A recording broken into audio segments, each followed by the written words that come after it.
my sister and brothers, let me say a couple of things real quickly. As you know, we are in a very, we are facing a very difficult time in this country. And some things we're going to have to do. Just let me outline quickly, and then there'll be some more, or you'll get some more information.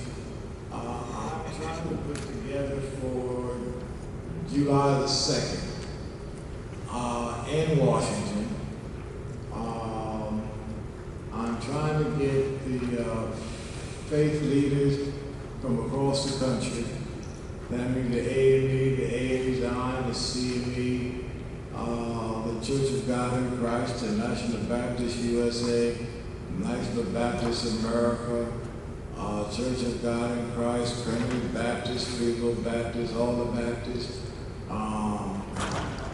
for us to have an event somewhere in Washington is not been determined to address the host of things that we really need to address. And I mean, you know, one of them, for example, is this whole thing as it relates to DEI.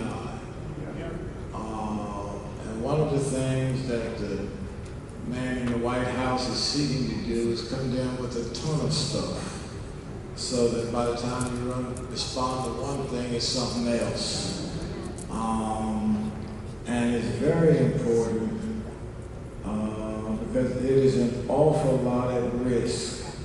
And people need to understand this whole notion of Make America Great Again is nothing more than code language to turn back time. Turn back time to when there were no civil rights law, no voting rights law, no equal opportunity. It really specifically returns back to the issue of white male control. And white women need to understand that it also means turn back time on them. That's right. That's right. They will not be pushing anything dealing with equal rights for women. So that's really what it amounts to. And even more insulting is the notion that black folk and people of color have done nothing for the advancement of this country. That's why every time something black, they take it down, and the man in the White House claims that it's distorting American history. Well, the fact of the matter is you cannot write American history without including the contribution of blacks or people of color. And so it's you know, most people have no idea that the first person killed in the American Revolution was a black soldier by the name of Crispus Attucks. They have no idea that in every war fought in this country, at least 25% of the troops have been black. They did not want it known that up until 1860, the United States was the second poorest country in North America. Today it's the richest nation in the world, and the reason for that is for over 100 years, black folk worked the field, picked the cotton, and never got paid. White folk didn't have to pay for our ancestors' labor. And so they don't want any of that known.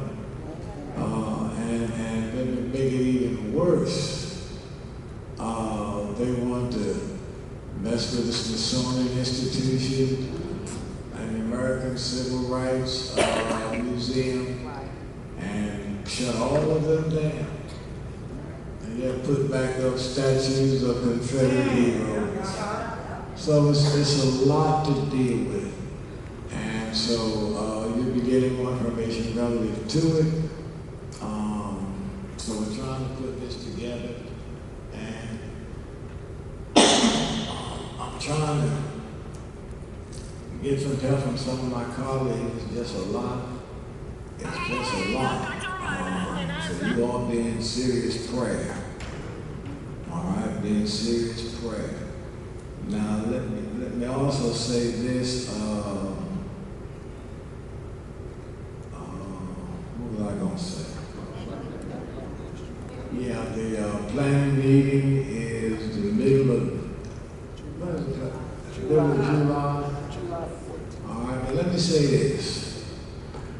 I have not had a vacation in 8 or 9 years.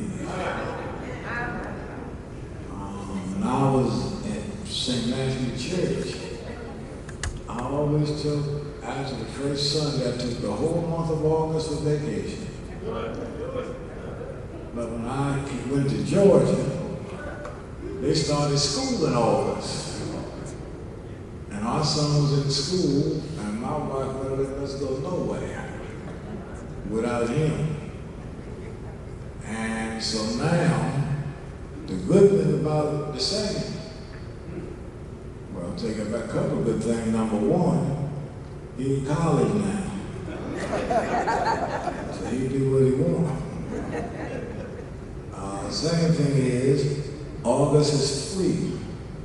So let me tell you, I have been going non-stop. The month of August don't look for me for nothing. All right?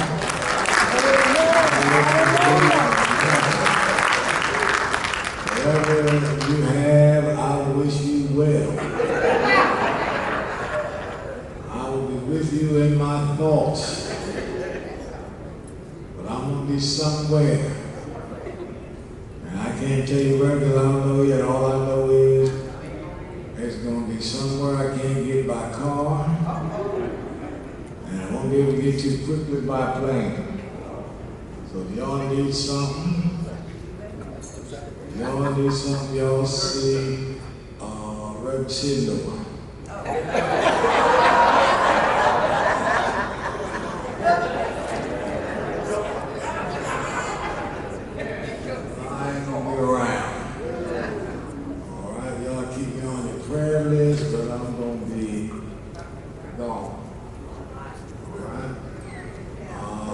Next week, I'm going to be hard to get because I'm in the process of selling the house in Georgia.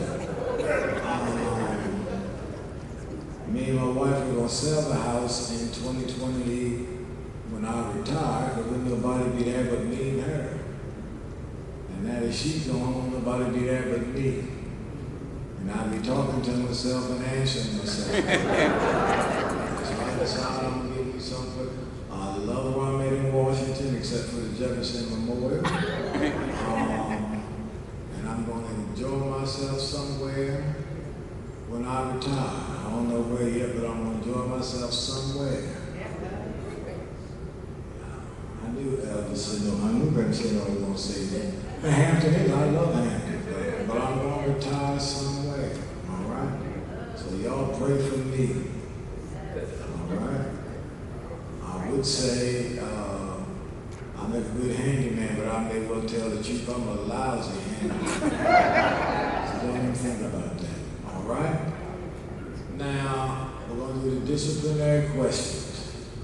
Now, let me say this to you. As soon as the disciplinary questions are over, as soon as they are over, I want Elder Mars and Elder Hunter go to my office.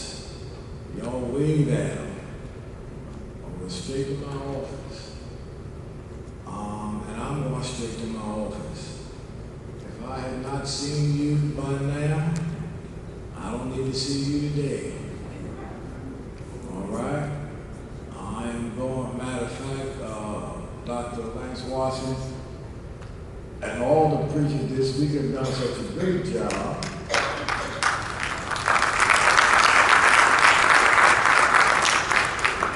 He said tonight, y'all don't need a sermon, all you need is to get the appointments. Let's see how that goes. So if you call me, I'm not going to answer the phone. If you knock on the door, I'm not going to open the door. It's going to be me and the Lord and the elders for a few minutes. All right? Other than that, I will see you all at at 7 o'clock tonight, all the ministers are to be in black robes for the procession. All right?